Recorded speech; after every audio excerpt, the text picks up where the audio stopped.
국세청입니다. 이재만님 맞으시죠? 최근 입금 내역에 대해 간단히 확인드릴 게 있어서요.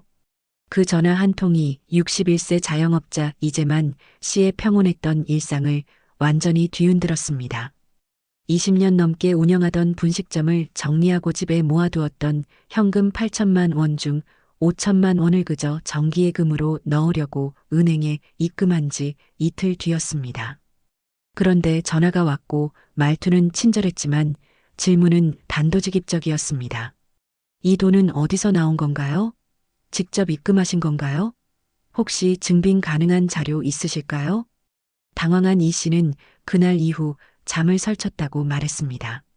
그냥 제 돈인데도 무섭더라고요. 뭐라도 잘못한 건가 싶어서요. 이재만 씨의 사례는 결코 예외가 아닙니다. 요즘 저희 세무사무실에도 국세청에서 전화가 왔는데요로 시작되는 상담이 하루에도 수차례 들어오고 있습니다.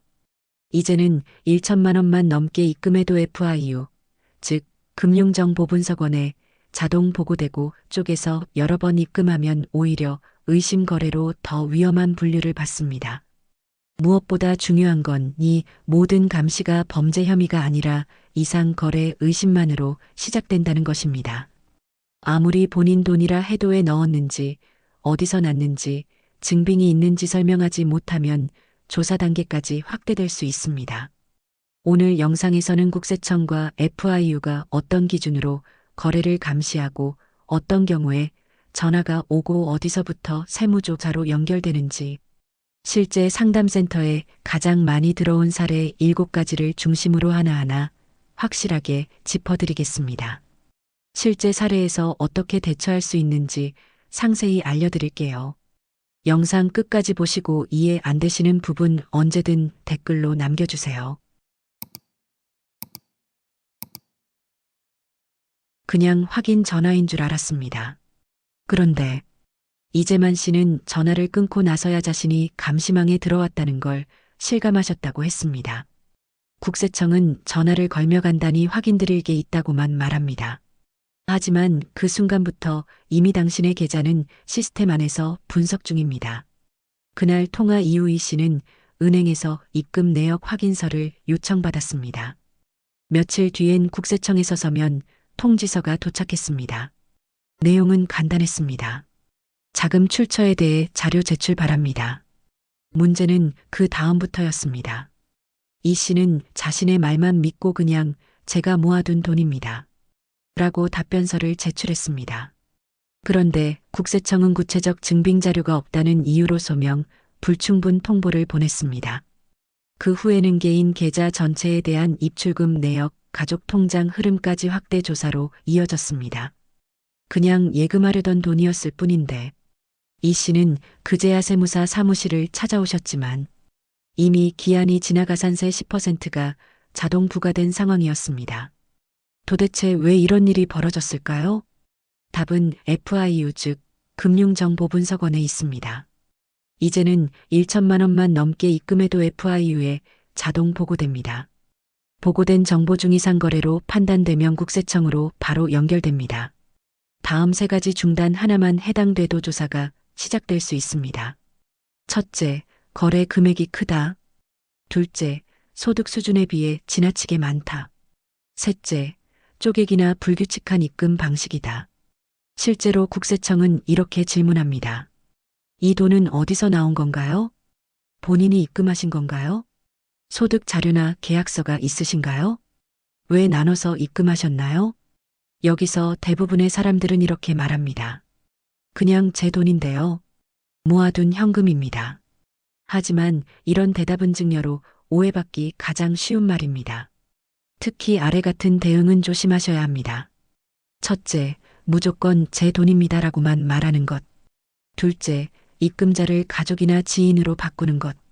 셋째, 오래 모은 현금입니다라고 하면서 자료는 아무것도 없는 경우. 넷째, 지인한테 잠깐 받은 돈입니다라고 얼버무리는 것. 이럴 경우엔 차용증, 송금 기록, 카톡 대화까지 제출하셔야 할 수 있습니다. 그럼 국세청 전화가 오면 뭐라고 말해야 할까요? 이렇게 대응하세요. 네, 입금 내역은 확인했습니다. 자료를 정리해서 나중에 담당자님께 제출드리고 싶은데요. 절차를 알려주시면 감사하겠습니다. 이렇게 말하면 즉답을 피하면서 전문가 상담 시간을 확보할 수 있습니다. 그리고 국세청 입장에서도 비협조적인 태도로 보지 않게 됩니다. 국세청 전화는 시작일 뿐입니다. 그 이후 대응이 모든 결과를 바꿉니다. 지금이라도 입출금 내역과 자금 출처 증빙을 확실히 점검해 두시기 바랍니다. 쪼개기 입금의 위험성. 쪼개서 입금하면 안 걸린다던데요. 실제로 이렇게 물어보는 분들이 세무상담에서 정말 많습니다. 그런데 현실은 정반대입니다. 오히려 쪼개기 입금은 더 강력한 의심 거래로 분류됩니다. 왜냐고요? 의도적으로 숨기려 한 흔적 즉 고의성이 있다고 보기 때문입니다. 실제로 금융정보분석원 FIU에서는 이렇게 분석합니다. 한 계좌에 하루에 2번 이상 비슷한 금액이 나눠서 들어왔다. 일주일에 걸쳐 반복해서 비슷한 금액이 입금됐다. 그럼 정상적인 거래일 가능성보다 위장된 증여 또는 자금 세탁일 가능성이 더 높다고 판단하는 겁니다. 특히 부모와 자녀 간 또는 부부 사이에서 자주 나타나는 유형입니다. 예를 들어볼게요. 어머니가 자녀 통장에 1천만 원을 한 번에 보내는 대신 300만 원씩 나눠서 보냅니다. 첫날 300만 원, 이틀 뒤 200만 원, 그리고 일주일 후에 다시 500만 원. 이렇게 쪼개서 보낸다고 해서 시스템이 모를까요? 아닙니다. 이건 오히려 회피 시도로 간주됩니다. 한 번에 보냈다면 혹시 실수? 일 수도 있지만 여러 번에 걸쳐 보냈다면 고의적인 분산 입금으로 판단되는 겁니다. 그리고 이 패턴은 FIU 시스템에 자동으로 저장되고 의심거래 리스트에 올라갑니다. 이후엔 국세청에서 해당 계좌, 그리고 주변 계좌까지 통째로 분석에 들어갑니다. 그리고 묻습니다. 왜 나눠서 입금하셨나요? 돈을 보낸 이유는요? 그 시기에 어떤 지출이 있었나요? 대부분은 이렇게 말하죠. 그냥 애가 돈이 좀 필요하다 해서요. 월세 낸다고 해서요. 생활비로 보내줬어요. 하지만 이건 설명일 뿐 증빙은 아닙니다. 생활비로 보내셨다면 그 돈이 실제 생활에 사용됐다는 근거가 있어야 합니다. 예를 들어 해당 금액이 통장에서 빠져나가 월세로 나갔다든지 혹은 장복이 영수증이 남아있다든지 그렇지 않으면 이전 본론에서 말씀드렸던 것처럼 단순 송금 증여로 판단될 수 있습니다. 그리고 이건 증여세 부과 대상이 됩니다. 게다가 증여세는 한번 적발되면 끝이 아닙니다. 이게 참으로 무서운 게 거꾸로 10년 전까지 모든 송금 내역을 들여다봅니다. 이쯤 되면 그냥 나눠서 보낸 게 뭐가 잘못인가요? 라고 말할 수 없습니다. 그럼 어떻게 해야 할까요? 첫째, 쪽에서 입금은 하지 마세요. 입금해야 한다면 당당하게 한 번에. 그리고 반드시 자금 출처를 설명할 수 있어야 합니다. 둘째, 입금 목적이 생활비라면 그 생활비가 정말 생활에 쓰였다는 증거를 남겨두세요. 셋째, 가족 간 송금은 가능하면 생활비 직접 결제 방식으로 하시고 증빙 가능한 형태로 남겨두세요. 넷째, 정기적으로 지원하는 경우엔 차용증 혹은 생활비 계획표를 미리 만들어 두는 것도 좋습니다. 이건 불법 회피가 아니라 오해를 피하기 위한 사전 방어 장치입니다. 정리합니다. 쪼개기 입금은 세무 회피로 오해받을 수 있는 가장 위험한 행동 중 하나입니다. 한번 조사 대상에 오르면 계좌뿐 아니라 가족 전체의 금융 흐름까지 연결 조사됩니다. 내가 떳떳하더라도 보여줄 수 있는 근거가 없다면 그건 문제로 바뀝니다. 이쯤 되면 그냥 보내줬어요 라는 말만으로 설명될 수 없다는 걸 느끼셨을 겁니다. 자녀 통장에 돈 넣어줬다고 증여? 자식한테 돈 넣어주는 게 뭐가 문제예요? 저희 사무실에서 가장 많이 듣는 질문 중 하나입니다. 그런데요. 자녀 통장에 입금된 순간 그 돈은 법적으로 자녀의 자산이 됩니다. 즉, 부모가 준 돈은 증여로 간주되는 구조라는 말입니다. 아니요, 그건 생활비였어요. 월세 보태줬고 학원비 냈고요. 그렇게 말씀하시는 분들 많습니다. 하지만 국세청은 그 돈이 실제로 생활에 쓰였는지를 문서로 보길 원합니다. 예를 들어 볼게요. 부모가 자녀 통장에 한 달에 300만 원씩 1년 동안 3,600만 원을 보냈습니다. 이 돈이 통장에 그대로 남아있거나 적금으로 묶여 있으면 어떻게 될까요? 생활비가 아니라 자산 증여로 간주됩니다. 그리고 그 순간부터 증여세 과세 대상입니다. 또 하나, 결혼자금 보태줬어요. 전세 자금으로 써야 해서요. 이건 더 이상 생활비로 보지 않습니다. 결혼, 주거, 교육 자금은 고액의 일시지출로 판단돼 생활비와는 전혀 다르게 처리됩니다. 즉, 용도는 아무리 정당해도 증여세는 별개입니다. 그러면 이렇게 반문하실 수도 있어요. 자녀가 학생이라 당연히 부모가 도와줘야죠. 같이 사는 집인데 돈 좀 넣어줄 수도 있잖아요. 맞습니다. 그 자체로는 문제가 아닙니다. 하지만 금액과 횟수 그리고 자녀의 나이와 소득 여부 무엇보다 그 돈이 쌓였는지 쓰였는지에 따라 과세 여부가 달라집니다. 예를 들어 자녀가 대학생이고 한 달에 100만 원씩 보내줬다. 그리고 그 돈이 바로 학비나 생활비로 빠져나갔다. 이건 생활비로 인정될 가능성이 높습니다. 그런데 자녀가 이미 사회인이거나 직장 다니는 성인이고 보낸 돈이 통장에 모여 있다. 이건 100% 증여로 해석됩니다. 특히 문제가 되는 건 이런 경우입니다. 월세를 부모가 직접 자녀 계좌에 보내준다. 자동차 할부금을 대신 갚아준다. 자녀 명의로 보험금을 납부해준다. 이런 지출은 모두 본인의 재산이 아닌 남의 지출을 대신해준 행위로 간주대 증여세 과세 대상이 됩니다. 그럼 어떻게 해야 할까요? 첫째, 자녀에게 돈을 보낼 때는 용도별로 구분하고 금액을 적정선으로 조정하세요. 둘째, 가능하면 자녀 대신 송금하지 말고 지출 항목을 부모가 직접 결제하는 방식으로 하세요. 셋째, 지속적 지원은 생활비 명목임을 분명히 밝혀야 합니다. 그 방법은요? 계좌이체 메모에 꼭 생활비라고 쓰세요. 소비 증빙 자료, 영수증 꼭 모아놓으세요. 월별 지원 계획을 문서화해서 다이어리나 일기장 같은데 꼭 써놓으세요. 이런 디테일이 쌓이면 국세청도 쉽게 문제 삼지 못합니다. 그리고 하나 더. 20세가 넘은 자녀는 별도 세대로 보기 때문에 이때부턴 가족이라서 괜찮다는 논리가 통하지 않습니다. 결론은 이겁니다. 도와주는 건 괜찮지만 도와준 기록이 남아있어야 안전하다. 자식에게 준 돈이라도 지금 그 통장에 남아있다면 그건 증여로 바뀝니다. 이제 이해되셨죠? 이해 안 되셨다면 꼭 댓글 남겨주세요. 내 돈인데 왜 조사받나요? 제 돈인데요. 왜 국세청에서 전화가 옵니까? 61살 자영업자 박진수 씨가 세무사무실에 들어서자마자 하신 말입니다. 20년 넘게 운영한 식당을 정리하고 집에 보관하던 현금 3천만 원 중 2천만 원을 본인 통장에 입금했습니다. 그런데 다음 날 은행에서 전화가 왔고 며칠 뒤엔 국세청에서 연락이 왔습니다. 입금 내역에 대해 간단히 확인할 게 있다고만 했지만 그날 이후 박 씨는 잠을 제대로 이루지 못했다고 했습니다. 내 돈인데도 괜히 도둑질한 것처럼 죄 짓는 것 같았어요. 이 사례는 요즘 정말 자주 반복됩니다. 그리고 많은 분들이 이렇게 물어보십니다. 내 돈인데 왜 감시를 받는 거죠?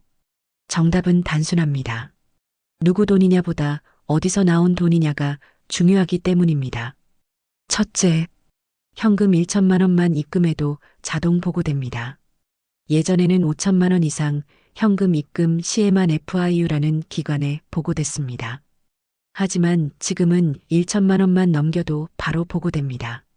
심지어 쪼개서 입금하면 더 위험한 거래로 간주됩니다. 하루 990만 원씩 나눠서 입금하면 안심이 되시죠? 그게 오히려 더 의심받습니다.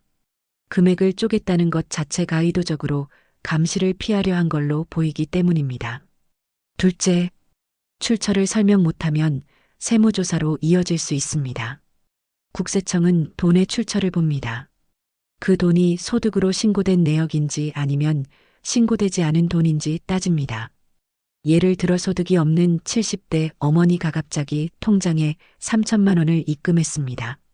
소명하지 못하면 누군가로부터 증여받은 돈으로 간주됩니다. 그리고 증여세 대상이 될 수 있습니다. 여기서 정말 많이 받는 질문, 그럼 축의금은 어떡하죠? 결혼식이나 돌잔치, 회갑잔치 등연금으로 받은 축의금은 어떻게 입금해야 안전할까요? 네 가지만 꼭 기억하세요. 하나, 받은 사람이 직접 자기 통장에 입금해야 합니다. 어머니나 배우자 명의 통장에 넣으면 증여로 의심받을 수 있습니다. 둘, 입금할 때 메모를 남기세요. 2025년 6월 8일 김민지 결혼 축의금 이렇게 메모하면 출처 소명 시 큰 도움이 됩니다. 셋, 너무 큰 금액은 두 번에 나눠서 입금해도 됩니다. 단 1주에서 2주 안에 마무리하세요. 너무 오래 들고 있다가 입금하면 오히려 더 의심받습니다. 넷, 받은 사람 명단이나 금액, 사진이라도 남겨두세요. 문자, 메모, 종이노트, 어떤 형태든 좋습니다. 세무조사 시 증빙 자료가 됩니다. 즉, 축의금은 세금 대상은 아니지만 입금 방식에 따라 위험해질 수 있다는 겁니다. 여기까지 꼭 기억하세요. 첫째, 1천만 원 넘는 현금은 보고됩니다. 둘째, 출처 소명이 안 되면 증여로 보입니다. 셋째, 축의금도 받은 사람이 직접 자기 통장에 입금해야 안전합니다. 그리고 장례식 부조금이나 조의금도 마찬가지 원칙이 적용됩니다. 아버지 장례 치르고 받은 부조금을 아들 통장에 입금했는데 국세청에서 연락이 왔다. 이런 사례도 실제로 있습니다. 부조금, 조의금은 어떻게 처리해야 증여세 없이 안전하게 넘어갈 수 있는지 바로 알려드리겠습니다. 조의금, 이렇게 입금해야 증여세 안 냅니다. 장례식 끝나고 받은 조의금 어떻게 입금하셨나요? 여기 68세 권영자 씨 사례를 소개해드리겠습니다. 권 씨는 지난해 남편 장례를 치르고 친척들과 지인들에게 받은 조의금 약 1,500만 원을 큰아들 통장에 입금했습니다. 왜냐고요? 아들이 집안 돈 다 관리하니까요. 어차피 상주도 큰아들이었고요. 그런데 2달 뒤 큰아들에게 국세청으로부터 전화가 왔습니다. 입금 내역에 대해 간단히 확인할 게 있다는 내용이었습니다. 그제야 권 씨는 세무서에 찾아오셨습니다. 이게 문제가 되는 일인지 정말 몰랐어요. 이 사례 실제로 정말 많습니다. 장례식 조의금이 왜 문제가 되나요? 가장 많이 듣는 질문입니다. 이유는 단순합니다. 조의금이 소득 신고 안 된 현금이기 때문입니다. 그리고 남의 통장에 들어가는 순간 증여로 해석될 수 있습니다. 그럼 어떻게 입금해야 할까요? 첫째, 반드시 상주명의 통장으로 받으세요. 장례식 후 받은 조의금은 누구 통장으로 들어가느냐가 가장 중요합니다. 어머니 장례인데 자식 통장으로 조의금을 받는다? 그 순간부터 증여로 볼 수 있습니다. 둘째, 입금할 땐 반드시 메모를 남기세요.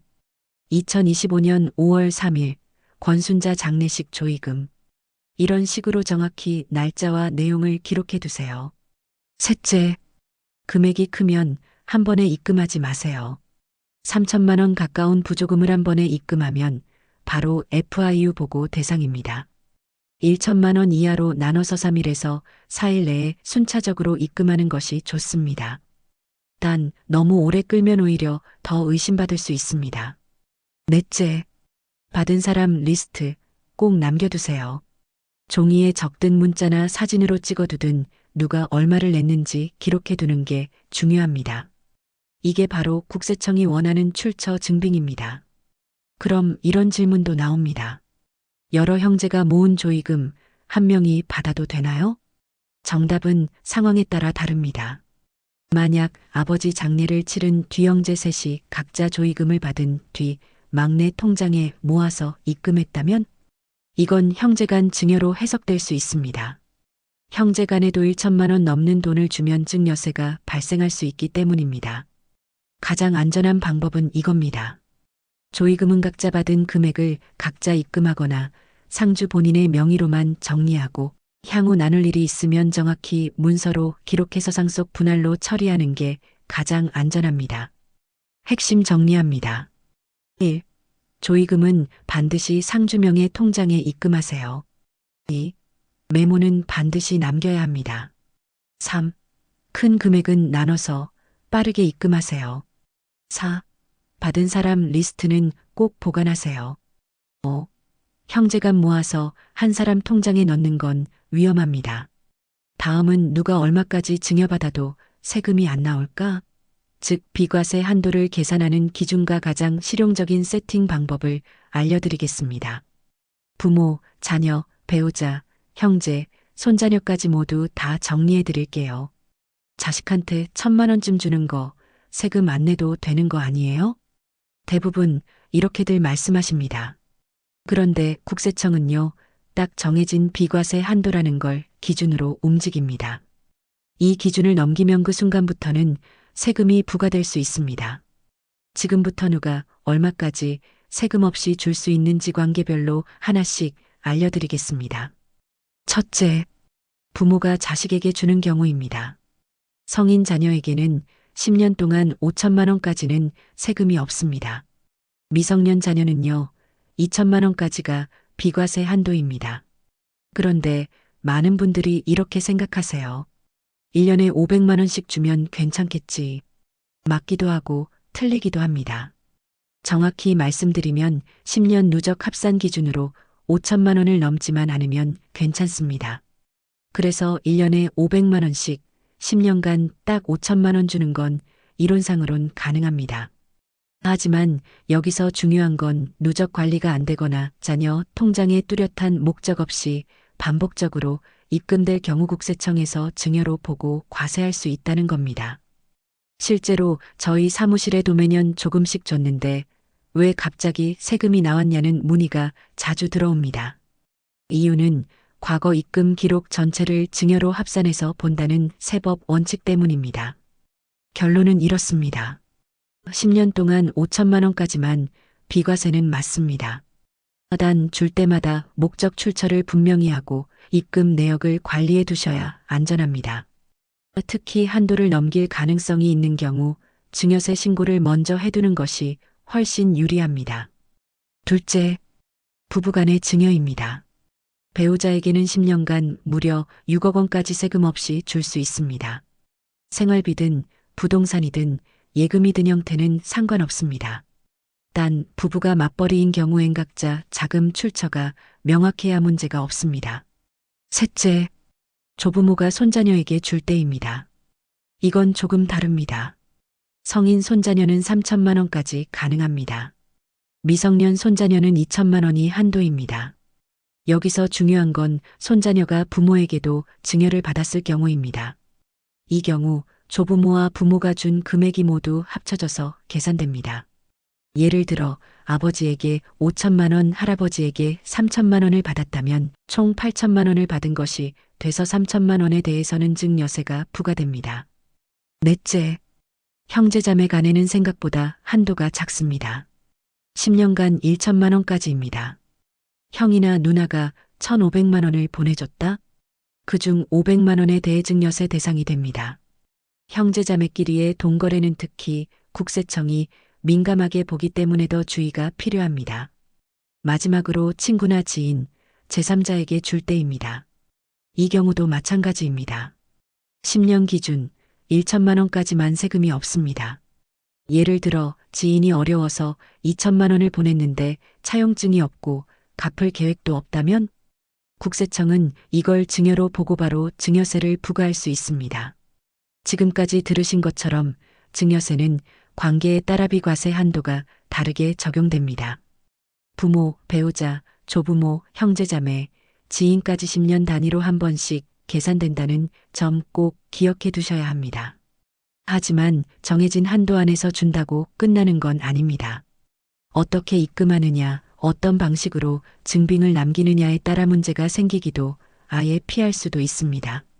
그렇다면 실제 증여할 때 반드시 지켜야 하는 입금 방식, 신고, 여부, 문서 작성 방법까지 알려드리겠습니다. 잘 모르시는 부분이 있다면 언제라도 댓글 남겨주세요. 실제 증여할 때 이렇게 안 하면 탈납니다.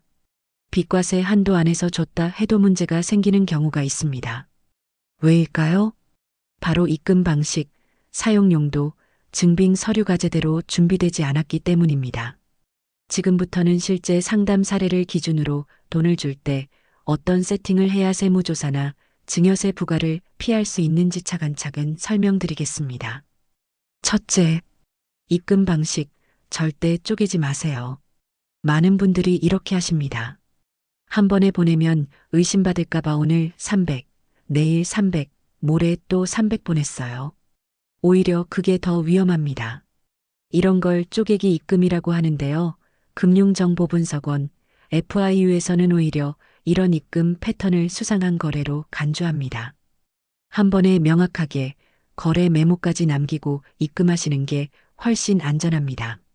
예를 들어 2025년 증여 이렇게 메모를 남겨두는 겁니다. 둘째, 거래 내역의 증빙 문서를 반드시 남겨야 합니다. 실제로 국세청은 현금 흐름과 자금 출처를 가장 먼저 확인합니다.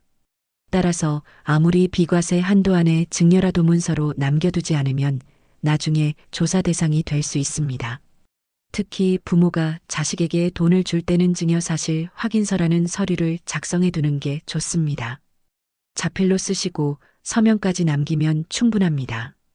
내가 누구에게 어떤 사유로 얼마를 증여했다 이 정도만 담겨 있으면 됩니다. 셋째, 용도 구분도 명확히 해야 합니다. 예를 들어 학원비나 등록금은 생활비로 인정받을 수 있는 경우가 있습니다. 하지만 그 돈이 자녀 명의의 주식 계좌로 들어간다면 그 순간 생활비가 아니라 자산 증여로 간주됩니다. 실제로 이런 케이스에서 몇백만 원 수준에서도 증여세 부과 사례가 있습니다. 따라서 입금할 때는 사용 목적도 명확히 기록해 두셔야 오해를 막을 수 있습니다. 넷째, 이체 후 바로 인출하는 대리 수령도 위험합니다. 예를 들어 아버지가 아들 계좌로 3천만 원을 보냈는데 그 다음날 며느리가 그 돈을 현금으로 뺏어 썼다면 그 순간 국세청은 아들이 아니라 며느리에게 간 돈으로 해석할 수 있습니다. 그러면 비과세 한도는 아들과 무관한 며느리 기준으로 다시 계산됩니다. 이런 실수로 1천만 원 넘게 부과된 사례도 실제 있습니다. 다섯째, 가족 이름으로 통장 돌려쓰기 이제 절대 안 통합니다. 예전에는 자식 이름으로 적금 붓고 할아버지 통장에 돈 모아두는 경우 많았습니다. 하지만 요즘은 누가 언제 어디서 입금했는지 모두 실시간으로 추적됩니다. 심지어 입금한 지 3년, 5년 지나도 추적 가능합니다. 본인 자금이더라도 타인 명의 통장에 보관하면 그 자체가 증여로 간주될 수 있습니다. 여섯째, 현금은 더 위험합니다.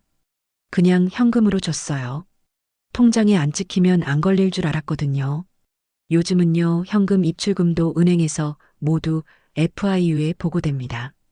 특히 1천만 원 이상 입금하거나 정기예금으로 전환하면 거래, 목적 확인 전화가 올 수 있습니다. 이 과정에서 답변이 명확하지 않거나 입금 내역이 쪼개기로 되어 있으면 조사 대상이 될 수 있습니다. 지금까지 말씀드린 내용 다소 복잡하게 느껴지실 수도 있습니다. 하지만 핵심은 하나입니다. 내 돈이라도 가족에게 줄 땐 증여로 해석될 수 있다. 그리고 비과세 한도 아니라도 문서와 입금 방식이 명확해야 문제가 생기지 않는다. 입니다. 진짜로 조사까지 간 사람들 어디서 걸렸을까? 국세청에서 연락은 왔는데요. 이게 정말 조사까지 가는 건가요? 많은 분들이 이렇게 물어보십니다. 그런데요, 이미 연락이 왔다는 것 자체가 시스템에 포착됐다는 뜻입니다. 지금부터는 실제 세무조사로 이어졌던 상담 사례 3가지를 통해 어디서 문제가 시작됐는지, 무엇 때문에 조사까지 이어졌는지 정확히 알려드리겠습니다. 첫 번째 사례, 쪼개기 입금으로 걸린 66세 주부 김정혜 씨. 김정혜 씨는 자녀 명의 적금 통장에 일주일에 한 번씩 50만 원씩 1년간 2,600만 원을 입금하셨습니다. 한 번에 입금하면 의심받을까 봐 조금씩 나눠서 보낸 겁니다. 그런데 어느 날 국세청에서 전화가 옵니다. 자녀 명의 통장에 반복적인 소액 입금이 계속되는데 자금 출처를 확인하고 싶다고요. 김 씨는 당황해서 생활비 보태주는 거다라고 답했지만 자녀는 이미 성인이었고 통장 거래 내역도 저축성이라는 점이 포착됐습니다. 결국 자녀는 증여세 90만 원을 부과받았습니다. 조사는 거기서 끝났지만 문제는 이유였습니다. 김 씨의 다른 자녀 통장들도 FIU 보고 대상에 오르며 다수에게 반복된 증여 행위가 있었다는 이유로 2차 조사가 예고된 겁니다. 두 번째 사례입니다. 59세 자영업자 박인수 씨는 폐업 정리를 마친 뒤 남은 현금 9천만 원을 자신의 배우자 통장으로 옮겼습니다. 내가 갖고 있으면 혹시 세금 붙지 않을까 싶어서요. 불안한 마음에 그냥 아내 앞으로 옮긴 것이었습니다. 하지만 박 씨의 배우자는 무직이었습니다. 소득도 없던 통장에 갑자기 큰 금액이 들어오자 은행에서 FIU, 즉 금융정보분석원으로 보고가 올라갔고 며칠 후 국세청에서 연락이 왔습니다. 이 돈은 무슨 자금입니까? 국세청은 이 입금을 경제적 대가 없이 이전된 자금, 즉 증여로 판단했습니다. 박 씨는 말했습니다. 배우자인데도 문제가 되나요? 맞습니다. 배우자 간 증여는 10년 동안 6억 원까지 비과세가 맞습니다. 하지만 신고를 하지 않으면 비과세 혜택은 적용되지 않습니다.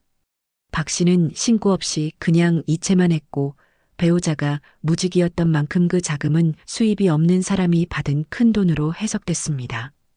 그 결과 9천만 원 중 일부는 소명 자료로 인정됐지만 최종적으로 6천만 원이 증여로 간주되었고 증여세 1,300만 원과 함께 가산세까지 납부해야 했습니다. 국세청은 단호하게 말했습니다. 증여세는 명의가 아니라 자금의 흐름으로 봅니다.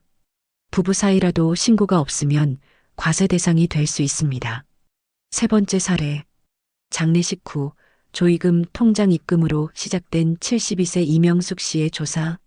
이명숙 씨는 남편의 장례식을 치르면서 받은 조의금 약 1,300만 원을 자녀 통장으로 모아 입금했습니다. 장례 절차를 맡긴 자녀가 대신 관리해 준 건데 그걸 국세청은 자녀가 받은 돈으로 간주한 겁니다. 심지어 그 자녀는 5년 전에도 3천만 원을 부모에게 받은 적이 있었고 그건 증빙이 없었습니다.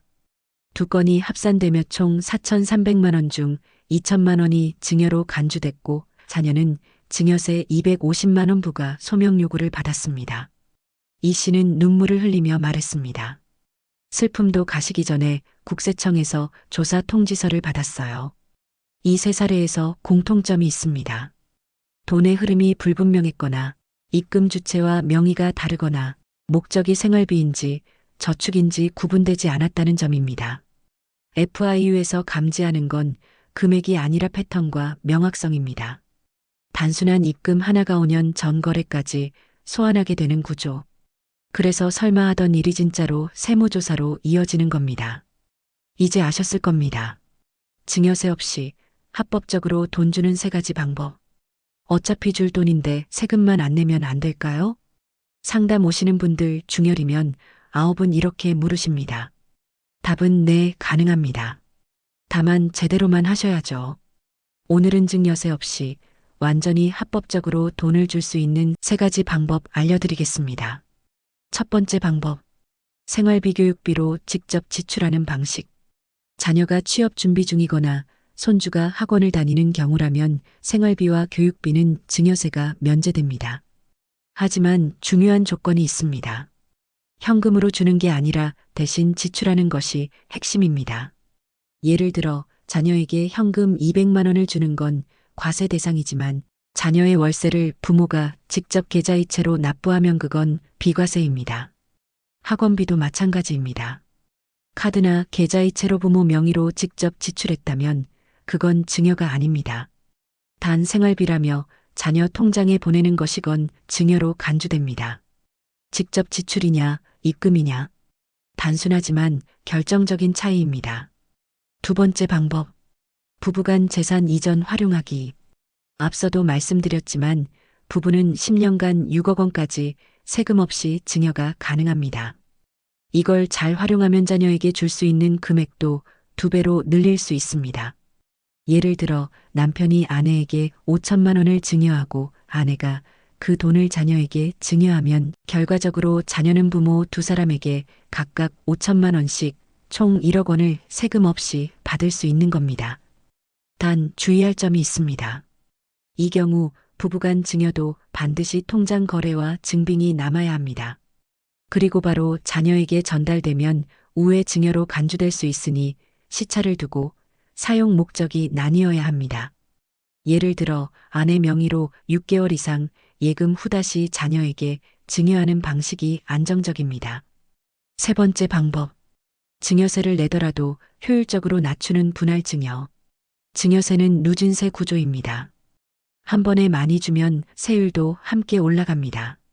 예를 들어 1억을 한 번에 주면 20% 세율이 붙지만 5천만 원씩 2년에 나눠주면 세율은 10%로 낮아집니다. 그리고 이 세금은 자녀가 아니라 부모가 대신 낼 수도 있습니다. 그 세금마저도 증여로 포함되지만 결과적으로 세금 부담은 줄어듭니다. 즉, 한 번에 몰아주는 게 아니라 계획적으로 분할하고 대신 납부하는 방식으로 효율을 극대화할 수 있습니다. 지금까지 말씀드린 세 가지 방법 다시 정리해 드릴게요. 생활비 교육비 직접 지출, 부부간 증여를 통한 증여한도 분산, 분할 증여 대신 납부로 누진세율 회피. 이 세 가지는 국세청도 인정하는 합법적 절세 방식입니다. 중요한 건 이걸 알고 실천하느냐입니다. 지금처럼 복잡한 세금 구조에서 준비하지 않은 자산 이전은 결국 내 자식에게 세금 폭탄을 넘기는 일이 될 수도 있습니다. 다음 이야기에서는 절대 하면 안 되는 위험한 우회증여 수법 그리고 실제로 조사받은 사례까지 정리해서 알려드리겠습니다. 이건 안 들키겠지 그냥 생활비라면 괜찮잖아. 하지만 이 말 국세청은 그렇게 생각하지 않습니다. 오늘은 실제 적발된 우회증여 수법 세 가지와 함께 왜 그 방식이 위험한지 어디서부터 걸리는지 실전 사례로 알려드리겠습니다. 첫 번째, 생활비 명목으로 매달 용돈 보내기. 72세 고정혜 씨는 취업 준비 중인 자녀에게 매달 200만 원씩 용돈을 보냈습니다. 3년 동안 총 7,200만 원. 하지만 자녀가 결혼하며 청약 통장 납입 내역을 확인하다가 국세청에서 입금자 추적이 시작됐습니다. 고 씨는 그건 그냥 생활비 보태준 거다라고 항변했지만 문제는 자녀의 통장에 직접 입금됐다는 점이었습니다. 결국 3년치를 소급해 증여세 부과 통지를 받았고 가산세 포함 약 1,600만 원을 납부해야 했습니다. 두 번째, 자녀 명의로 부동산 계약을 하고도는 부모가 지불한 경우 59세 김성수 씨는 딸 명의로 오피스텔 전세 계약을 하며 보증금 1억 5천만 원을 부모가 지급했습니다. 김 씨는 딸이 거주하니까 딸 명의로 한 건데라고 했지만 국세청은 이를 소득이 없는 딸 명의로 계약하고 실제 비용은 부모가 냈다고 판단했습니다. 결과적으로 1억 5천만 원 전체가 증여로 간주되며 세금 2,300만 원을 추징당했습니다. 심지어 딸은 전세 기간 동안 직장도 구하지 못했고 소득이 없어 세금 납부가 어려웠기에 세금도 부모가 대신 낼 수밖에 없는 구조였습니다. 이런 경우 세금 납부분까지 다시 증여로 간주되어 또 다른 과세로 이어질 수 있습니다. 세 번째, 손주 적금 들어주기라는 이름의 수법. 65세 박순자 씨는 손주 앞으로 매달 30만 원씩 적금을 들어주셨습니다. 5년간 총 1,800만 원. 아이를 사랑해서 한 일이지만 문제는 통장 명의가 손주였고 입금 출처가 모두 박 씨 본인이었다는 점입니다. 국세청은 미성년자 증여 한도는 2천만 원이지만 그건 부모와 조부모를 합산한 한도이기 때문에 그 전에 부모가 다른 이름으로 증여한 기록이 있으면이 손주 적금도 증여 초과로 계산됩니다. 결과는 손주 이름으로 270만 원의 증여세가 부과됐고 부모가 대신 납부하면서 또 다른 증여 이슈로 확장됐습니다. 이 세 가지 사례의 공통점은 선의로 한 행동이지만 법적으로는 증여로 해석됐다는 점입니다. 누가 받았느냐보다 누가 냈고 어떻게 움직였느냐를 본다는 것. 그리고 그냥 입금했을 뿐인데 하는 순간 FIU는 거래 패턴을 추적합니다. 혹시 지금 나도 예전에 이런 식으로 했는데 생각나시나요? 그렇다면 지금부터라도 증빙을 남기고 금액을 정리하고 부모와 자녀 명의 자산 흐름을 구분하셔야 합니다. 지금은 괜찮아 보여도 몇 년 뒤 그 거래 하나가 전체 조사로 번질 수 있기 때문입니다. 지금까지 내용을 들으시고 혹시 우리 가족도 문제가 되진 않을까? 걱정되신 분들 많으실 겁니다. 그 걱정을 지금 여기서 끝내기 위한 3가지 단계를 확실하게 알려드리겠습니다. 첫 번째 단계. 과거 입금 내역 정리하기. 지난 10년간 자녀나 손주 통장으로 입금된 현금 내역을 정리해 보세요. 누가 보냈고 얼마나 반복됐는지, 금액이 본인의 소득이나 재산 흐름으로 정당하게 설명되는지 이걸 먼저 확인해야 합니다. 기록이 없거나 그냥 생활비였어라고 구두로 말해도 국세청은 인정하지 않습니다. 입금 내역은 증여의 증거이자 과세의 근거입니다. 지금부터라도 꼼꼼히 정리해 두시면 혹시 모를 조사에 당황하지 않을 수 있습니다. 두 번째 단계. 증빙자료와 간단한 메모라도 남기기. 생활비였다면 어디에 썼는지, 교육비였다면 어떤 학원비였는지, 해당 시점의 영수증이나 납부 내역 또는 간단한 가계부 메모라도 남겨두세요. 2023년 6월 20일 달 김소연의 월세 40만 원 대납. 아버지 김재국 통장에서 이체. 이렇게 짧게라도 기록이 있으면 세무서에서도 정황 판단이 달라집니다. 그냥 보내는 것과 목적과 기록이 있는 자금은 완전히 다르게 해석됩니다. 세 번째 단계. 앞으로의 자산 이전은 반드시 습관을 만들 것. 지금부터는 주는 돈의 이유를 명확히 남기고 흐름은 모두 구분해서 관리하셔야 합니다. 가능한 한 생활비는 부모가 직접 지출하고 자녀 계좌로 바로 입금하지 않으며 장기적으로 분할 증여 계획을 세우고 필요할 경우 납세 의무자 지정서도 활용해야 합니다. 특히 고액을 한 번에 넘기기보단 빚과세 한도 내에서 분산 지급하는 것이 세금도 가족 간 신뢰도 지키는 방법입니다. 그리고 마지막으로 꼭 기억하셔야 할 게 있습니다. 세금 문제는 단 하루의 타이밍, 단 하나의 입금 방식으로도 결과가 바뀝니다. 이 영상은 여러분께 흐름을 이해시키는 데 도움을 드리는 것이며 실제 상황에서는 국세청이나 전문가 상담이 필수입니다. 국세청 세무상담 대표번호는 126번입니다. 전화하셔서 증여세 문의라고 말씀하시면 상담 직원이 상세하게 안내해 드립니다. 그리고 자산 규모가 크거나 상황이 복잡한 경우에는 세무사 상담을 병행하시는 것을 꼭 권해드립니다. 혹시 이 영상 보시고도 우리 집은 어떻게 해야 하지? 궁금하신 점 있으시면 댓글에 남겨주세요. 어떠세요? 오늘의 영상 잘 이해되셨나요? 여러분들은 이런 제도에 대해서 어떻게 생각하세요? 편하게 의견 댓글로 나눠주세요. 좋아요와 영상 저장 지금 꼭 해두시고요. 지금은 괜찮아 보여도 몇 년 뒤 그 거래 하나가 전체 조사로 번질 수 있습니다. 준비된 가족만이 돈도 관계도 지킬 수 있습니다. 잘 모르시는 부분이나 이해 안 되는 부분 꼭 댓글로 남겨주세요. 끝까지 시청해 주셔서 감사합니다.